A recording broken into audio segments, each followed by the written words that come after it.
Fire. கதை என்னன்னா, ஓப்பனிங்கில் ஒரு கொலை நடக்குது. அதோட இன்வெஸ்டிகேஷன் தான் இந்த டோட்டல் படமுமே. ஃபர்ஸ்ட் ஆஃப் பார்த்தீங்கன்னா பயங்கர ஸ்லோவாக இருக்குது, பயங்கர லேகாக இருக்குது. அதே மாதிரி டெக்னிக்கலாகவும் படம் கொஞ்சம் ஆவரேஜாக இருக்கிற மாதிரி இருக்குது. செகண்ட் ஆஃப் வந்து ஃபுல்லாக கிளாமர் பேஸ் பண்ணி எடுத்திருக்காங்க. பட் செகண்ட் ஆஃப் பார்த்தீங்கன்னா உங்களுக்கு வந்து பெரிய லெவல் லேக் இல்லை, படம் வந்து இன்ட்ரெஸ்டிங்காக போகுது. அதே டைம் டெக்னிக்கலும் அந்த படத்துக்கு ஈக்குவலான ஒரு ரேஞ்சில் வந்து போகுது. படத்தில் வந்து ஒரு இன்வெஸ்டிகேஷன் டோட்டலாக வந்து ஒரு இன்ஸ்பெக்டர் பண்ணியிருப்பார். அந்த ஒரு கேரக்டர் வந்து ஒரு நியூ ஃபேஸ் ஐ திங்க் ப்ரொடியூசராக பண்ணியிருக்காங்க. அது மாத்திரம் ஒரு நோன் ஃபேஸ் பண்ணியிருந்தாருன்னா படம் ரொம்ப சூப்பராக இருக்கும். ஒன்றும் இல்லை, ஒரு சமுதிரகனி இல்லை ஒரு நட்டி அந்த மாதிரி ஏதாவது ஒரு ஆர்டிஸ்ட் பண்ணியிருந்தாங்கன்னா படம் நல்லாவே வந்து ஒரு அட்லீஸ்ட் ஃபர்ஸ்ட் ஆஃப் வந்து பார்க்குறதுக்கு கொஞ்சம் பெட்டராக இருந்திருக்கும். செகண்ட் ஆஃப் ஆசச் ஓகே தான். ஃபர்ஸ்ட் ஆஃபில் என்ன ப்ராப்ளம்னா எல்லாமே நிறைய நியூ ஃபேஸ் வந்திருக்காங்க.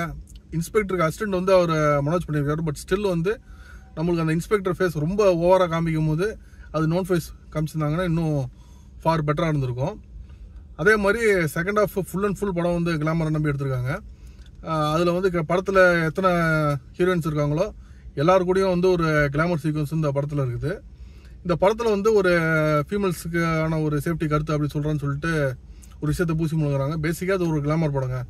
செகண்ட் ஹாஃபில் வந்து இப்போ ஒரு விஷயம் நடக்குதுன்னு வச்சுக்கங்களேன், ஓகே நீங்கள் ஜாக்கிரதையாக இருங்க பெண்கள் அப்படின்னு சொன்னீங்கன்னா, இது ஒரு விஷயம் நடக்குது, இவன் வந்து இப்படி இவன் ஏமாத்துறான் தப்பானவன் அப்படின்னு சொல்லிட்டு நீங்கள் நெக்ஸ்ட் கடந்து போயிடணும்.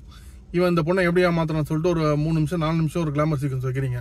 அதுக்கப்புறம் அடுத்த பொண்ணு வரா, இவ்வளோ எப்படி ஏமாத்துறான்னு சொல்லிட்டு அங்கே ஒரு 4 நிமிஷம் கிளாமர் சீக்வன்ஸ் வைக்கிறீங்க. ஸோ அந்த கிளாமர் அவ்வளோ டீட்டெயில் பண்ணி காமிக்கும் போது இது வந்து கிளாமருக்காக ஜஸ்ட் இந்த பெண்கள் சேஃப்டி இந்த மாதிரி விஷயங்களை பூசி முழுங்குற மாதிரி தான் இருக்குது. பேசிக்காக ஒரு கிளாமர் படம். கிளாமர் விரும்புகிற ரசிகர்களுக்கு இந்த படம் செகண்ட் ஹாஃப் நல்லாயிருக்கும். ஃபர்ஸ்ட் ஹாஃபில் இவங்க கிரைம் வச்சுருக்காங்க. த்ரூ அவுட் ஆக்சுவலாக கிரைம் இருக்குது. கிரைமில் என்ன ஒரு பிரச்சனைனா, இன்வெஸ்டிகேஷனில் ஒரு க்ளூ வருதுன்னு வச்சுங்களேன், அடுத்தன்னு போகும்போது ஆடியன்ஸுக்கு நிறைய ஆங்கிளில் யோசிக்கிறாங்க. அந்த கேரக்டர் அந்த இன்ஸ்பெக்டர் வந்து அந்தளவுக்கு ஆங்கிளில் யோசிக்கல. ஸோ ஒவ்வொரு க்ளூலையுமே நிறைய ஃப்ளா இருக்குது. ஸோ அதனால் அந்த இன்ட்ரெஸ்டிங்கான ஒரு பாயிண்ட் இந்த படத்தில் இல்லை. ஸோ ஓவராலாக ஃபர்ஸ்ட் ஹாஃப் வந்து பயங்கர லேகு, செகண்ட் ஹாஃப் வந்து ஒரு கிளாமர் ஆடியன்ஸுக்கான ஒரு படம். அதே மாதிரி ஹீரோவோட ஆக்டிங் வந்து கிளாமர் சீக்வன்ஸ்க்கெல்லாம் ஓகே, பட் டயலாக் பேசும்போது இன்னும் கொஞ்சம் பெட்டராக அவர் நடிச்சிருக்கலாம். ரொம்ப அப்புறமா தெரியுது. டேரக்டர் நிறைய பேர்கிட்ட வந்து ஆக்டிங்கோட வேலையை பெருசாக வாங்கலை. ஸோ இந்த மாதிரி விஷயங்கள்லாம் கொஞ்சம் இம்ப்ரூவ் பண்ணியிருக்கலாம்.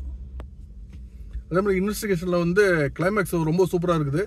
ஸோ ஆக்சுவலாக நான் வந்து செகண்ட் ஹாஃப்லாம் போகும்போது நான் சொல்லிட்டு இருந்தேன், இந்த ஒரு ஆங்கிள் வந்து இவங்க மிஸ் பண்ணிட்டாங்க அப்படிங்கிற மாதிரி. பட் கிளைமேக்ஸில் வந்து அந்த விசேஷ வச்சு பண்ணும்போது செம்ம ஒரு ட்விஸ்ட்டு செம்மட்டான இருந்துச்சு. உண்மையிலே கிளைமேக்ஸ் வந்து இந்த படத்தில் ரொம்பவே சூப்பராக இருந்துச்சு. ஆனால் ஒரு நிறைய கேள்விகள் இந்த படம் பார்த்து முடிக்கும் போது, ஒரு கிரைம் படம் பார்க்கும்போது நிறைய கேள்விகள் வரும்.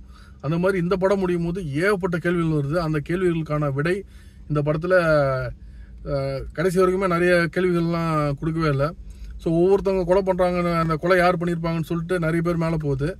ஸோ அது ஏன் போகுது, அதுக்கான எக்ஸ்ப்ளனேஷனு, இந்த விஷயங்கள் இந்த படத்தில் வந்து நிறைய இடத்துல வந்து காமிக்கவே இல்லை.